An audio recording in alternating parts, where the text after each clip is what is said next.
என்னடா வாழவே பிடிக்கலன்னு நம்ம நிறைய டைம் நினச்சிருப்போம்.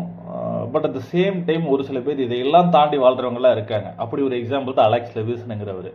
நமக்கு யூஸ்வலாக காய்ச்சல் வந்துச்சுன்னா எப்படி இருக்கும்? காய்ச்சல் வர்றதுக்கு முன்னாடி தொண்டையில் லைட்டாக ஒரு த்ரோட் இன்ஃபெக்ஷன் இருக்கும்.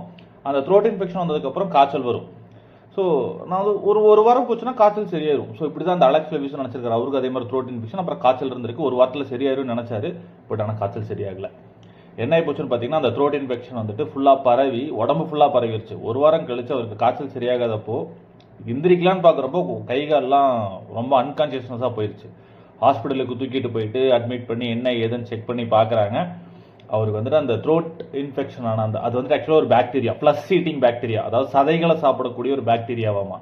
ஸோ அந்த பாக்டீரியா உடம்பு ஃபுல்லாக பரவிடுச்சு. உங்களை காப்பாற்றுறது கஷ்டம் அப்படின்னு சொல்லிட்டாங்க. பேசாமல் அவரை கருணை கொலை பண்ணிடலாம்னு சொல்லி டாக்டர்லாம் சொல்கிறாங்க. பட் ஆனால் அலெக்ஸ் லெவிஸ் இல்லை, நான் உயிர் வாழணும் அப்படின்னு சொல்லிட்டு என்ன சொல்கிறாருன்னா, அதுக்கு என்ன ப்ரொசீஜர் அதை ஃபாலோ பண்ணுங்கள். அதுக்கு டாக்டர் சொன்னது உங்களோட 2 கை 2 காலை வெட்டி எடுத்தே ஆகணும்.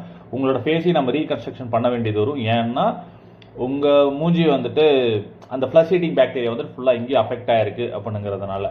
ஸோ என்ன பண்ணாங்கன்னா, இது எல்லா ப்ராசஸையும் ஃபாலோ பண்ணி அவரோட 2 கை 2 காலை எல்லாத்தையும் வெட்டி அவரை காப்பாற்றிருக்காங்க. இன்றைக்கி அவர் உயிரோட தான் இருக்கார். ஸோ ஜஸ்ட் கற்பனை பண்ணி பாருங்கள், நம்ம 1008 பிரச்சனையை ஃபேஸ் பண்ணுறோம். செத்துடலாம் போல தோணும்.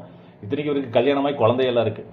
இதெல்லாம் தோணுனாலும் அவர் வந்துட்டு கடைசியில் உயிர் வாழ்ந்துக்கிட்டு இருக்காருங்கிறது ரொம்ப முக்கியம். அதை தாண்டி இந்த மாதிரி த்ரோட் இன்ஃபெக்ஷன் வந்திருக்கு, ஒரு வாரத்தில் சரியாயிரும் நம்ம நினச்சோம் அப்படின்னா இது எங்கே கொண்டு போய் முடியுதுன்னு பாருங்கள். ஸோ ஒரு சிலதெல்லாம் கேட்குறப்ப ஆச்சரியமாக தான் இருக்குது. ஸோ எதையுமே நம்ம அசால்ட்டாக விட முடியாதுங்கிறத மட்டும் ஞாபகம் வச்சுக்கோம். அதே சமயம் எங்கேயுமே நம்ம எண்ணெய் ஓட்டத்தை நம்ம விட்டு கொடுத்துடக்கூடாதுங்கிறது ரொம்ப முக்கியம்.